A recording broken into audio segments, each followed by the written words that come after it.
Acceso a la Justicia presenta Un Momento con los Derechos Humanos con el profesor Ali Daniels. Hola amigos, hoy vamos a hablar de dos personas muy importantes en la historia de los derechos humanos. Uno de ellos fue sin duda la mujer más importante, una de las mujeres más importantes, más influyentes en el siglo XX. Y el otro, una persona con discapacidad.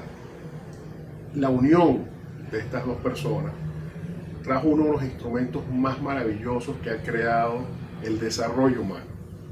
Me refiero a la Declaración Universal de los Derechos Humanos. Ustedes se preguntarán, bueno, ¿qué relación pueden tener estos dos personajes? El primero de ellos, la primera de ellas, fue Eleanor Roosevelt, quien fuera primera dama de Estados Unidos y que luego fue nombrada como delegada de esa nación en las Naciones Unidas.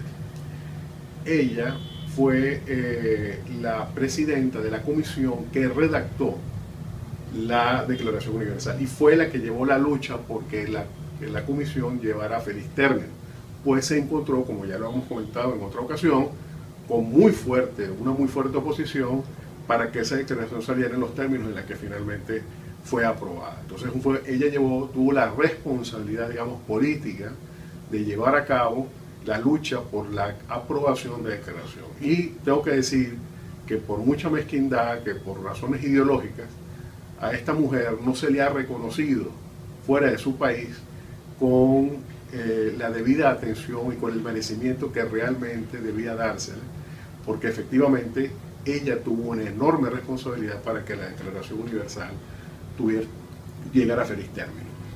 Además de eso, ella continuó su lucha después de terminar su trabajo en Naciones Unidas, siguió luchando en este caso por la igualdad de las mujeres en su país y en el mundo entero, de manera que fue una mujer muy destacada y sin duda una de las mujeres más influyentes, como comenté, del siglo XX.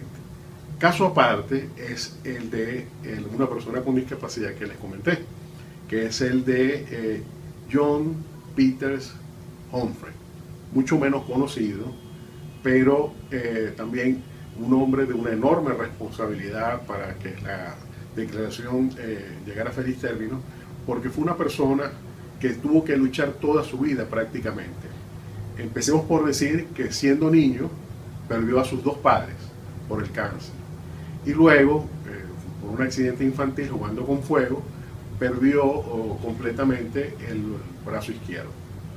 Entonces eso hizo que durante toda su juventud y toda su infancia, él mismo comenta, fue objeto de lo que hoy llamaríamos bullying y fue una situación, por supuesto, que él mismo reconoce que lo ayudó a forjar su carácter.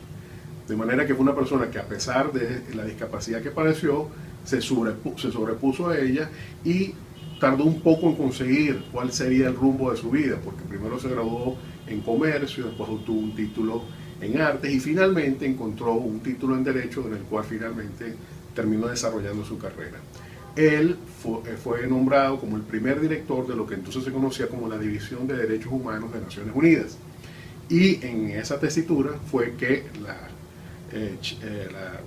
Eleanor Roosevelt le encomendó que él elaborase el primer borrador de la declaración.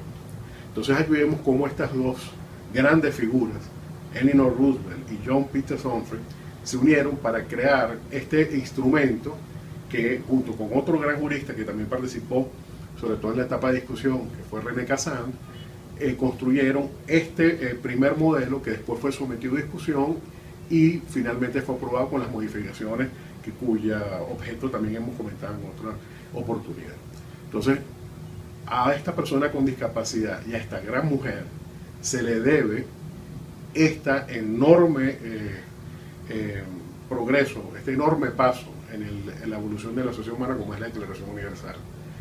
Para mí es una gran alegría hablar de esto, sobre todo en estos tiempos tan oscuros, donde los derechos humanos son negados y donde se nos pretende decir que el Estado es el que decide cuáles se respeta y cuáles no, y justamente negando lo que el propio título de la declaración señala, y es la universalidad de los derechos, ¿no? Los derechos justamente, y esa es una de las premisas básicas tanto de Eleanor Roosevelt como de George Peter Humphrey, son universales.